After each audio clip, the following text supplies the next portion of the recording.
So we spent the last 48 hours doing a little dopamine detox, meaning that we were basically not on our phones and particularly not on social media. It can be easy to talk about, I took something away, here's what I learned. But it's also sort of empty. Like, so then what? And then what? And so what? Exactly. So this is where the dopamine menu comes in. Welcome to Something More Human. I'm Sam. And I'm Elliot. Post-pandemic, it feels as though our social skills have atrophied. It feels like the barrier to entry to meeting new people and cultivating community is higher than ever before, but we believe that meaningful relationships are the key to a fulfilling life. So we're ditching the surface level conversations to ask and answer questions all about human connection. Join us in creating something more human. First of all, welcome to 2025. Our Christmas tree is still here. When is that going to come down, do you think? Any guesses? January 27th. I love it. I wish we could keep it. I hope that we get to keep it until February 15th. I think that we're going to get lazy and end up taking it down in February for sure. Thank you guys so much for an incredible 2024. We're so excited to come back at you in 2025, make everything even better, and go along this journey with you. So thinking about a new year, we have a ritual. We don't have tons of rituals, but we're learning to craft new ways of doing things together. And one of them is we like to do a vision board for the new year. So as we started thinking about it, I proposed the idea for Elliot that the first episode we do is a dopamine menu. As all things, Elliot kind of took that idea and ran with it and suggested, okay, leading up to the episode, what if we do a dopamine detox on top of it to kind of prepare our minds? So we spent the last 48 hours doing a little dopamine detox, meaning that we were basically not on our phones and particularly not on social media. I was a little bit. Yeah, with the exception of like doing our jobs. We don't have our phones for numbers, but I trust that we'll remain honorable. Mine are so good. Are they? Oh, dude. What were your 2 days combined, do you know? Do you want to guess? 2 days combined, 90 minutes. 60. Wow. 2 days. My first day was an hour. My second day was almost 3 hours. Sorry. What were you doing for 3 hours if you're not on social media? I'll have to look at my like breakdowns of like what app I spent on. But I think it took me longer to maybe edit and post that. Flyer. Yeah. That's okay. But I feel like that's pretty good comparatively to what our numbers usually are. Sam's, yours are probably what, like 3 hours a day, maybe? 3.5. Maybe. Mine are a little bit higher. So what did you learn? This is super interesting because you and I talk about like social media and kind of the way that we become addicted to social media, or like scrolling, doom scrolling, using it as a way to relax. We also talk about kind of how interacting with social media impacts the way that we think about or compare ourselves and our achievements, and the way that we think about and maybe don't celebrate them. So what's interesting is that I didn't even really notice being off social, but I noticed that I am addicted to my notifications. Oh yeah. Elaborate. Your watch, right? Yeah. So I try actually not to be on my phone too much in general, but I do have an Apple Watch, which I do love. But for this dopamine detox, I just took the watch off altogether, so I wouldn't really check my notifications. And if I really needed to check the time, I could just like look at the stove or something. You know, I don't need to know what time it is at all moments. Old school. I noticed that I've gotten into a habit. You know, you go to sit on the toilet and you get on your phone. I look at my watch to see new notifications, or that's how I kind of cheat, checking to see if there's an update, a new email, if we've gotten a DM, whatever it may be. So it made me think about what kind of dopamine to hit, or like anticipatory expectation am I setting for myself in terms of my notifications? And is there a way to sort of package it in a more strategic way? Because I am sitting on my computer and doing work on a device very, very often. Could I just fold in the checking of my email and the checking of whatever it is that I need to stay in touch with? Do you know what I mean? I do. I don't need like an IV line to my email. Sure. What if you had to delete one notification, which one would it be? Turn off one notification from one particular app, what would it be? I probably get the most notifications from Instagram, but I do get a lot of emails. I have like 6 email inboxes. So which one would it be? You have to get rid of one. I'm probably picking Instagram. Instagram? I think I Okay. would be picking Instagram. Is it because you think that's less important than, or why? Because I have a lot of notifications, but probably at least 60% of them are like, so-and-so just posted for the first time in a long time, or like so-and-so and 3 others just posted on their story. I don't need to know that. I'll see it when I log in. That language is interesting to me because obviously it works, right? Like they wouldn't do it if it didn't work. So it's just interesting to me. I guess it's just an excuse to open the app, right? Yeah, Like totally. they already know you want to. So like we're going to let you know that someone who we're not telling you who has or maybe does it tell you who? It probably does tell you who, it'll right? say like Elliot and 3 others. You know what else I noticed though? You and I both do this. I'm curious if you also noticed this. Because we have such easy access to information on our phones, anytime I don't know something or can't think of something or I'm curious about something, I want to Google it. I want to get on my phone. I want to ask about it. Even the time, I notice we have a Google Home. She's listening to this entire conversation. I'm Quite like literally asking her about the weather, asking her to, well, we have like some, smart lights, whatever. But it's just interesting that I challenged myself to not do any of that stuff, even though the challenge for us was specific to social media. I just challenged myself to take a bigger step back from my phone and devices at large. You used the word anticipatory earlier. I was telling Sam yesterday, I noticed over the last 2 days when I wasn't on my phone, feeling anticipatory anxiety, like feeling myself getting worked up to look at my phone and like not being able to look at it, or like whatever, not being able to, but not choosing to look at it.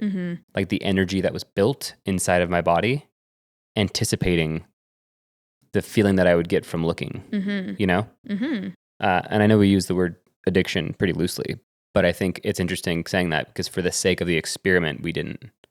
So how do we hijack our brains? How do I hijack my brain so that every day is an experiment? And the reason that I'm not doing it is for an experiment so that I can relay information with as much of a control group as possible. Do you know what I mean? It's interesting, right? Like I say that I'm addicted, we say that we're addicted, but we are very capable. We're very capable for the last 2 days, for the most part, of staying off of them. Well, I think you've also challenged yourself on multiple occasions throughout the last 12 months to do various length versions of this.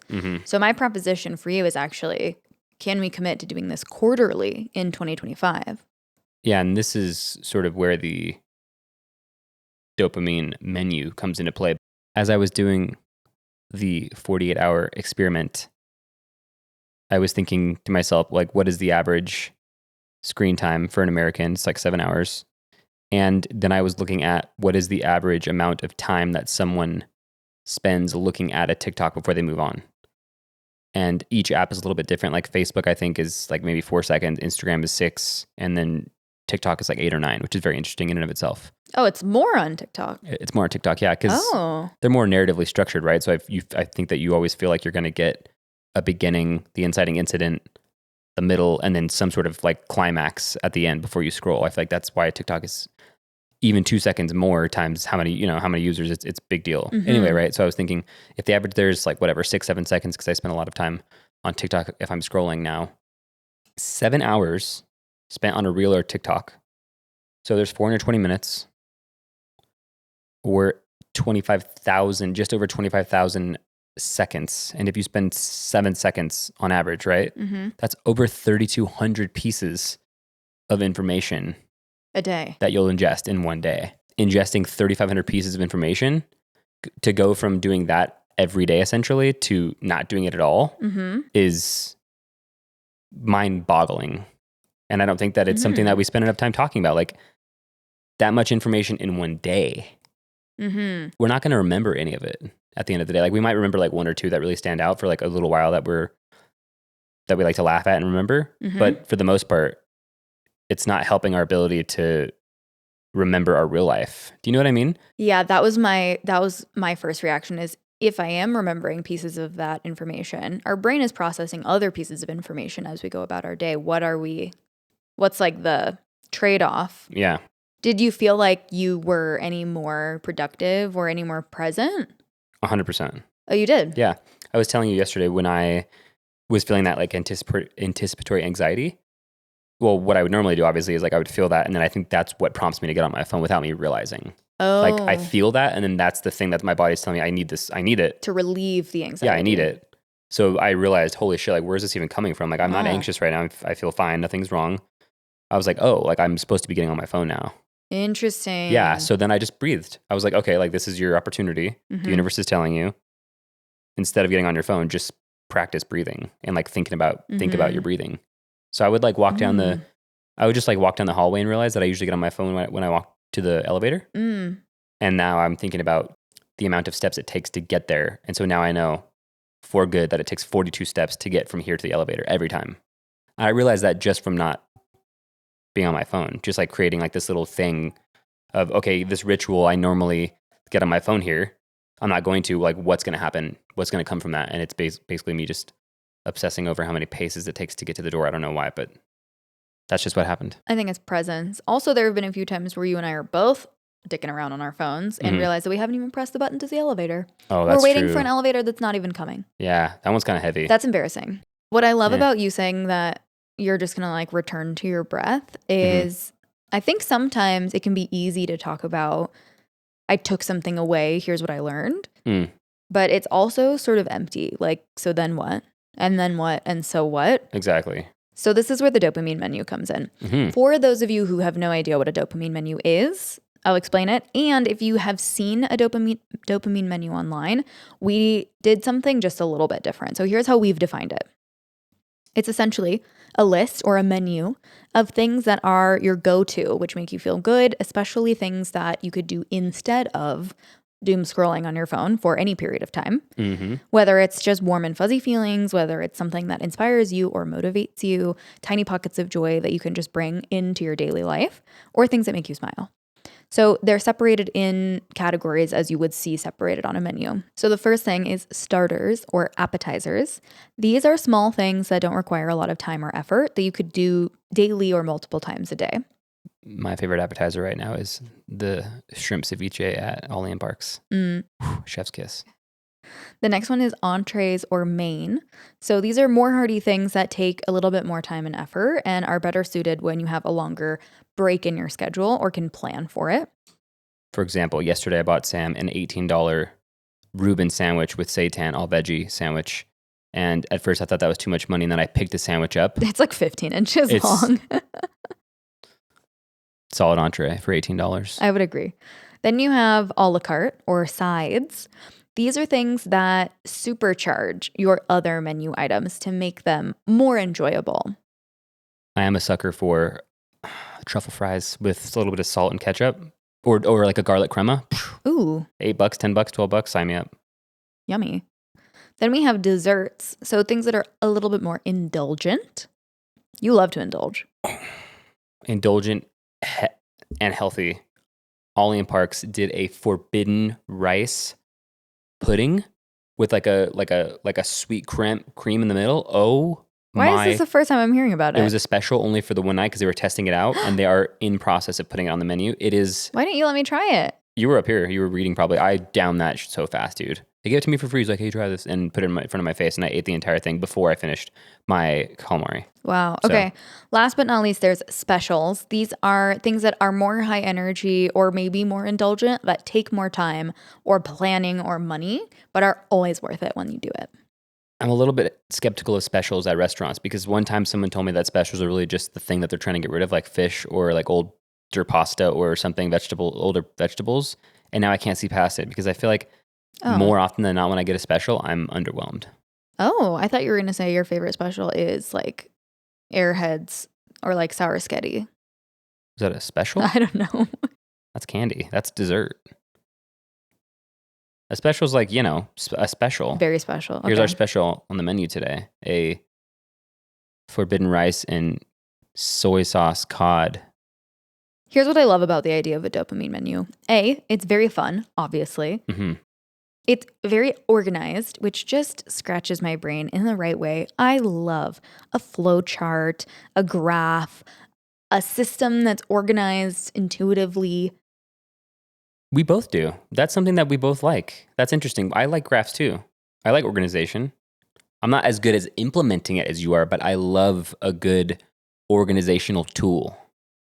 I like to be organized, even though I'm not. I like the theory of organization. Yeah, okay, I would agree with that, because my counter argument to you is you have a document that's 900 pages long with just ideas. The anxiety that induces in my soul is incalculable. I also love that this breaks down tasks and strategies for you in a digestible way. Pun intended. I like that. Here's my final reason for loving this. I am working in my life to stop asking people, what do you do? And to ask people more important questions, or not that what you do isn't important, but are there ways to learn about somebody besides like, how do you make money? And so I've been leaning more towards asking questions like, what's been making you smile lately? Or what do you like to do for fun? And I'm honestly encountering a lot of times people are just stumped. Like, what do I like to do for fun? like sleep, like recover, like survive. That does seem to be everybody's answer. Not everybody, but people are really stumped. So I think this is a great way to sort of like lean in to what makes you smile, what brings you joy, what are ways that you can on a daily basis treat yourself in big and small ways. Mm-hmm. Let's get into it. Do you want to tell me what's on your starter menu? I oversimplified. That's okay. My starter was reading, because I was like, if I can read, then I'll have worked my appetite up for the entree, which is writing. Oh, and okay. And if I can read and write, and I've worked myself up, and I've been a good boy, then I deserve dessert. Okay. And so my dessert is meditation. That's all. That's your whole menu. You have like 10 of each, I think. Oh, and I was okay. like, well, if that would really overwhelm me at first, and then I was like, I think I'm gonna have to come up with some more for the sake of the episode. But you had like 20, maybe 25 or 30 total. Yeah. But I was like, what are the three things to keep it simple? A starter, an entree, and a dessert, that if I could do all those things all of the time consistently would improve my life during the moments where I'm not on my phone. Those would probably be the three. Okay, I like the simplicity. We'll circle back and I'll challenge you to add to it. Roger. But I like the simplicity. So my starters, it's interesting that you have meditation as a dessert. I have meditation as a starter. Yeah. I notice that on days that I feel a little bit grumpy, or like I just have kind of been waking up on the wrong side of the bed a lot lately.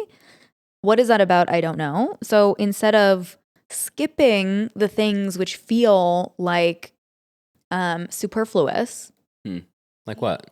Like meditating. Okay. Being intentional about sitting my butt on the couch and actually doing it instead of jumping into work or rushing out the door. Mm-hmm. Like, my alarm has gone off. I'm going to get up now so that I have time to do these things. Mm-hmm. And then it's easier to have a better day. So meditation's at the top of my list. Y'all know I'm obsessed with Marco Polo. So catching up with a friend over Marco Polo or a voice memo. I like to do this while I'm walking the dog. So I get kind of two birds with one stone. A yummy beverage. I'm surprised that you didn't say this. I love a cup of coffee in the morning, or I've become absolutely obsessed with the Dr. Pop flavored Olipop. Is that what it's called? Dr. Pop? Yes. If you are Olipop and you want to sponsor us, please reach out to me. That flavor, I'm not a huge soda girl, but I feel like I do like Dr. Pepper. Mm-hmm.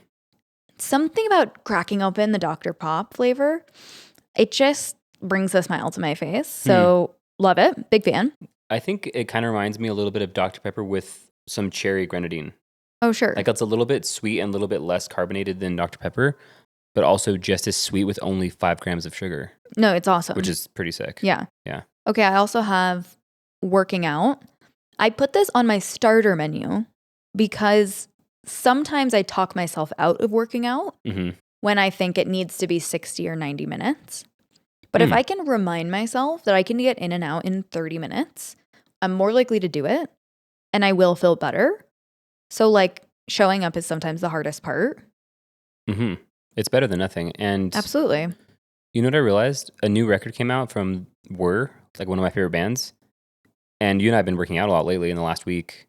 I was like, instead of looking at it as shit, I have to go downstairs and work out for 30 minutes. I'm now looking at it as like, I get to listen to that entire record front to back. I love that. How could you go wrong? I love that. You know? My last two are putting on a cute outfit or doing my hair in a cute way. Even if I'm just going to sit at the desk behind me here all by myself in the apartment and work from home, if I spend an extra 5 or 10 minutes getting dressed and kind of ready for the day, I feel a little bit better. And then I also have a sitting in the sun. Usually this is more like a spring or summertime thing, but like absorbing the sunshine on my face. I'm a true desert turtle at heart. It really brightens my day. 5 minutes. Your dopamine's about to be lit, man. You're going to be in a nice outfit every day and also soaking up the sun on the beach in Mexico. And my dopamine will also be elevated as a result of observing you in these nice outfits, aka mostly a bikini, and watching you soak up the sun as I too soak up the sun. And soak me in with your eyes. Yes. Okay, I love that. I hope that that's the case because the forecast is that it's going to be cloudy. I was going to buy you a bathing suit for Christmas, but I realized that places just don't sell bathing suits because it's December. Yeah, in person. But what about like in preparation for the holiday, in preparation for a vacation? Where do you go to find a bathing suit in person? The internet. No, in person. No. Like Goodwill, maybe? You can't. Do you even trust getting a bathing suit at Goodwill? They don't have bottoms at Goodwill, but you don't want bottom. You wouldn't want to, right? You only want to buy that new when they have like the little guard. Yeah, it's like buying underwear used. Yeah, that's weird. Sorry, I don't know why I never thought about it that way. I would never buy. Oh, I might buy trunks though. Maybe. I guess because men sometimes wear underwear, but not always. Yeah, I don't know. Anyway. Sorry. Okay, here are my entrees. Read. I've gotten super into reading. We still have not even a week. We still have how many days? Two days left of 2024 at the time of this recording. I'll finish one book. So I'll have read 70 almost? I think like 67 books this year. So that's crazy. Impressive. My goal for 2025 is at least 52. Painting my nails is an entree. It's something I love to sit down and do. I have a whole gel nail kit at home. I have like 50 colors, not even joking. This is true. I have tidy the house. This isn't something I like to do, but once it's done, I feel good about it. Or when I come home to a tidy house, it feels good. Mm-hmm. So just biting the bullet, taking 10, 20, 30 minutes to vacuum, to do a load of laundry. I do like to tidy the house. Mm-hmm. It's fun to do. Yeah, you're really good at tidying the house. I also have workout on this side if I wanted to work out for 60 plus minutes, but I specifically said go for a run outside. You and I have kind of gotten into running since we moved to Denver-ish. I stopped a little while ago, unfortunately. It just gotten too cold. Yeah, but when we get back into the spring, I think running around the park is going to be really, really fun for us. Running with the club, you know? Going out to eat. We're huge foodies. I love to go out to eat. Also, going out to eat is my family's love language, I think.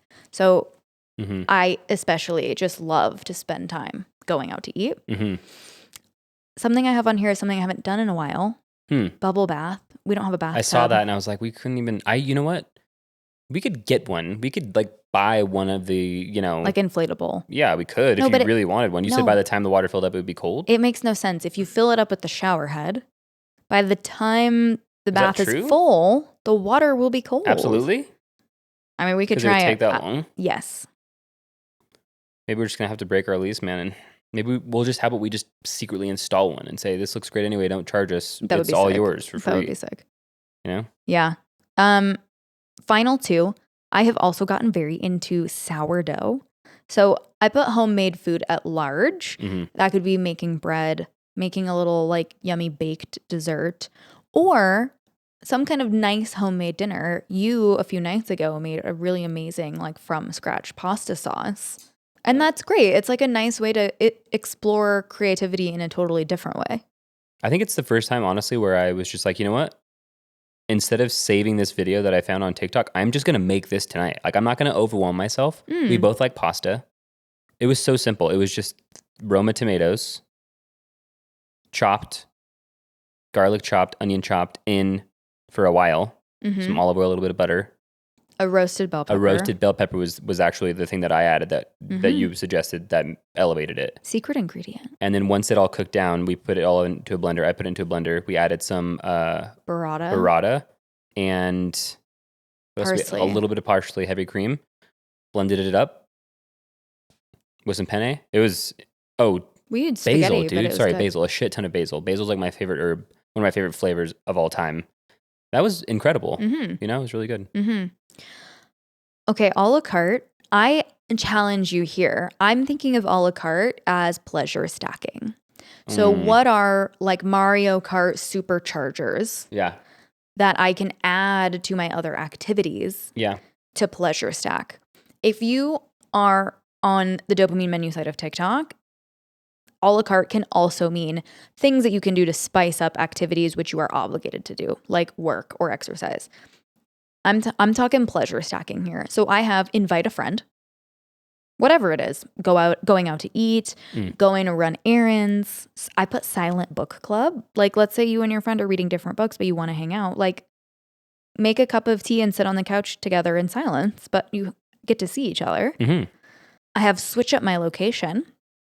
Sometimes I get really bored working from home. If I just take my computer and come to the couch or go on the balcony, especially in the springtime, I get a little bit rejuvenated by just switching up my location, going to a coffee shop, going to the clubhouse.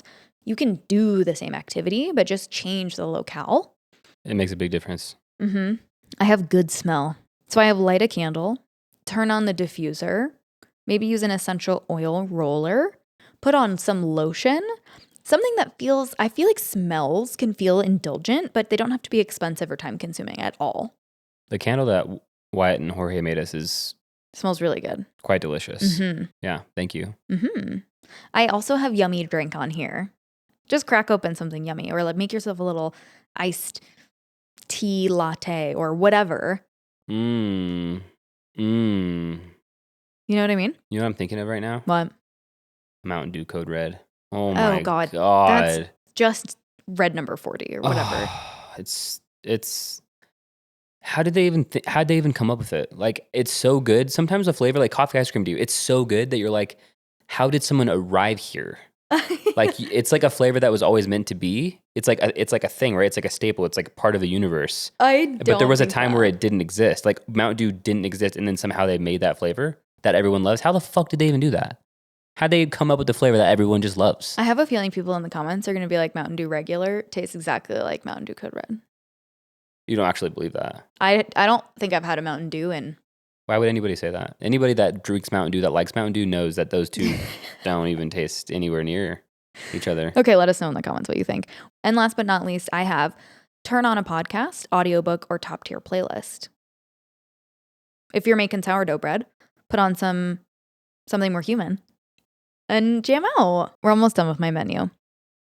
Dessert. These are things that are more indulgent. I don't have as many on here. I love to shop. So I put thrifting. I also think that finding something awesome at the thrift store gives me a dopamine hit that I imagine you feel when you gamble and win. I'm like, I found it. Like, I found such a good thing, and I also didn't risk any money. You're just like your dad.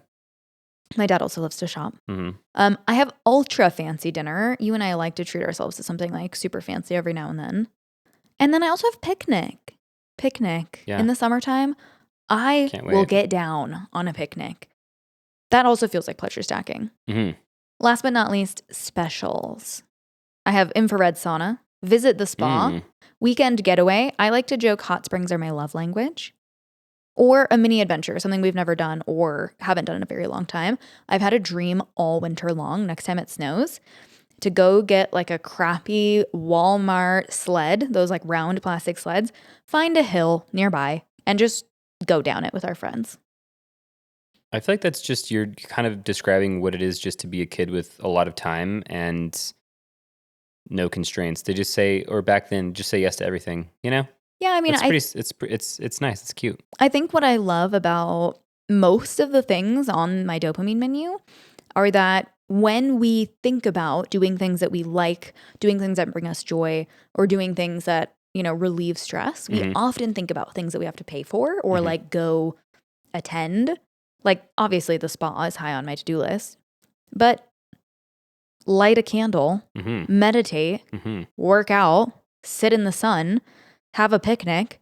These are all free things that I can do multiple times a day to just put a smile on my face and like be a happier person. I think that's one thing that I think that you're getting at, but I haven't really understood it until now. It's like pleasure stacking those things as well. Like maybe like one of those, as I was doing preparation for this episode, looking at your notes, I was catching myself thinking, like, this is kind of boring.